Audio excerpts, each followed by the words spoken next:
Good evening and welcome to State of Business on Art Television. I'm Tamiru Nimsat. Let's have a look at the headlines. Destination wedding in Sri Lanka.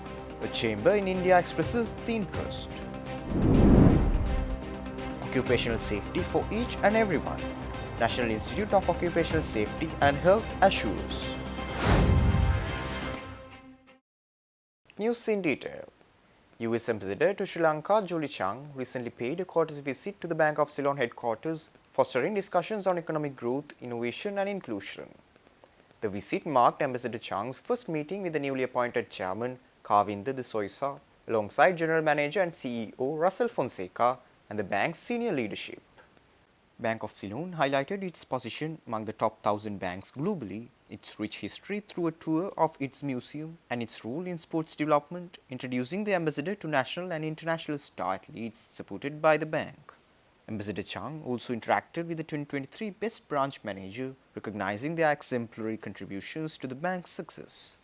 Chairman Kavinda de Soisa expressed gratitude to Ambassador Chang and her shared goals in economic growth, innovation and sustainability. The USA remains Sri Lanka's #1 export market, and this visit strengthens our partnership.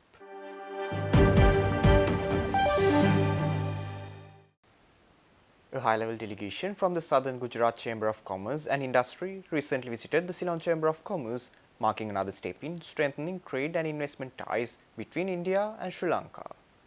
Facilitated by the Consulate General of Sri Lanka in Mumbai, the CGCCI extended a warm invitation to Sri Lankan exporters to participate in the upcoming Global Village event set to take place in January in Surat, Gujarat. The Southern Gujarat Chamber delegation spotlighted Southern Gujarat's trends in key industries such as textiles, diamonds, yarn, and agriculture, expressing keen interest in forming joint ventures and collaborations with Sri Lankan companies. One of the standout proposals was to prioritize wedding tourism, targeting India's growing demand for destination weddings. Other areas of collaboration included tapping into Gujarat's textile manufacturing, partnerships in gem processing and trading, and expanding Sri Lanka's agro-product exports to the Indian market. This visit follows a memorandum of understanding signed earlier this year between the two chambers, paving the way for closer collaboration on trade and investment initiatives.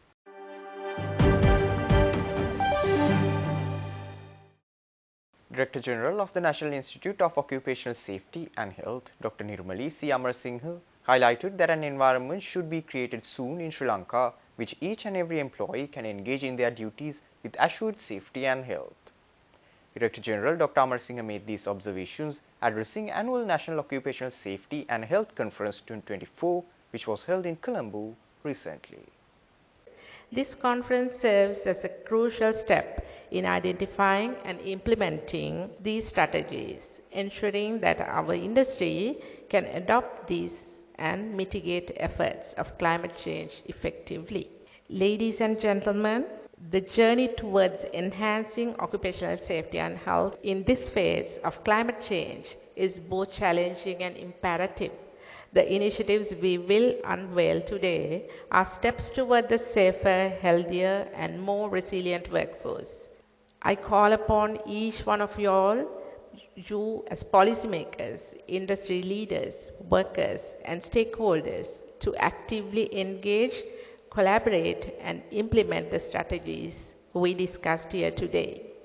Let me commit to fostering a culture of safety that transcends industries and the borders, ensuring that every worker in Sri Lanka can perform their industry duties in a safer and supportive environment. Together, we can transform challenges into opportunities, ensuring that our nation not only thrive economically, but also uphold the dignity and well-being of all workforce.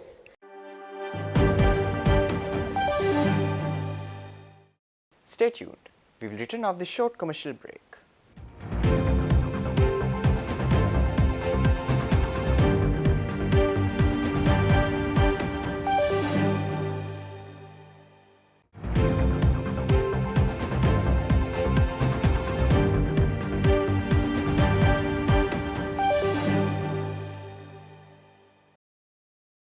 Welcome back after the break. Sri Lanka's merchandise trade deficit narrowed significantly in October 2024, supported by a sharp rise in export earnings and a decline in the oil bill. The trade deficit for the month stood at 544.4 million US dollars, a notable improvement from 682.5 million US dollars recorded in the same month last year. Export earnings for October surged to 1,158 million US dollars, marking a robust 25.8% increase year-on-year. This brought cumulative exports for the first 10 months of the year to 10.67 billion US dollars, reflecting a 7.7% growth compared to the same period in 2023. Driving this growth were textiles and garments exports, which rose by 21.8% to 431.3 million US dollars. Industry experts attribute this to strong economic conditions in Western markets, coinciding with early year-end shopping seasons. Meanwhile, petroleum product exports more than doubled, climbing 135.6% to reach 121.4 million US dollars, boosting overall industrial exports by 24.5% to 900.2 million US dollars. In the agriculture sector, tea exports rose 32.6% to 126.8 million US dollars, while exports of coconut products and spices saw gains of 40.6% and 58.4% respectively. These trends contributed to a 27% increase in agricultural exports, which totaled 253.7 million US dollars. On the import side, growth was contained at 5.7%, with total imports for October amounting to 1.7 billion US dollars. This modest rise was driven by higher spending on consumer and investment goods, offset by a 31.9% decline in the fuel bill, which dropped to 337.3 million US dollars. Cumulative import spending for the first 10 months increased by 10.7%, totaling 15.42 billion US dollars, driven by investment in machinery, equipment, and transport goods. The Black Friday sales in the US also underscored changing consumer habits, with a 10% increase in online shopping spending boosting demand for Sri Lankan exports like apparel.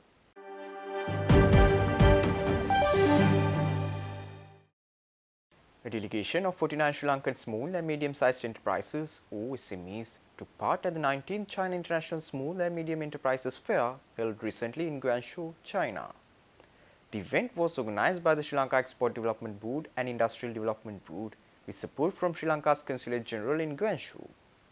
The event served as a vital platform for local SMEs to connect with international buyers and potential partners. The Sri Lankan delegation showcased key products such as food and beverages, gem and jewellery, coconut-based products, lifestyle goods, spices and garments. This year's participation, the 9th consecutive for Sri Lanka, proved fruitful, with SMEs achieving $100,000 in spot sales, confirmed export orders for cinnamon, coir products and jewellery. While challenges like the General Administration of Customs of China registration were highlighted, the EDB pledged to assist SMEs in overcoming these hurdles and strengthening their capabilities.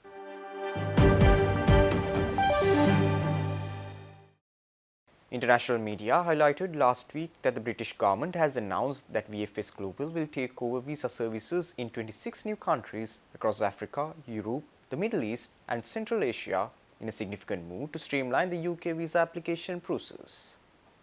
The British government has announced that it will increase VFS Global services in 26 countries across Africa, the Middle East and Central Asia and grant its approval to carry out its visa services as part of its effort to streamline its process. The transition, due to take place between September 2024 and January 2025, will make the process more streamlined, thus making travel to Britain for either tourism or business much easier. VFS Global's commitment to secure data handling has been integral in maintaining the trust of governments and applicants, further cementing its reputation as a reliable visa processing partner. As international travel continues to grow, VFS Global's model demonstrates that outsourcing visa processing is both effective and scalable. Outsourcing to a specialist like VFS Global allows the governments to meet the high demand for visa applications without sacrificing security or efficiency. Therefore, supporters of outsourcing visa services to VFS Global argue that it could increase efficiency, enhance service quality and align Sri Lanka with global standards for visa and immigration processes. Stay tuned for stock update.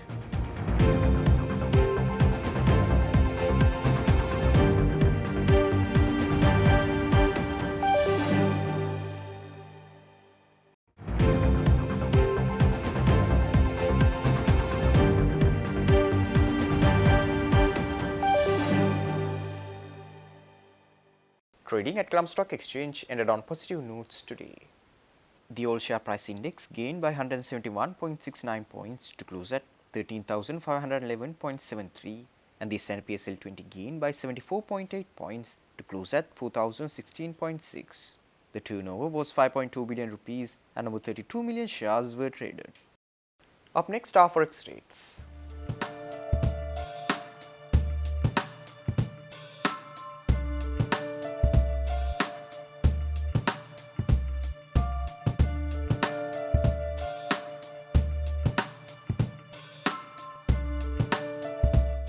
That's all our news for today.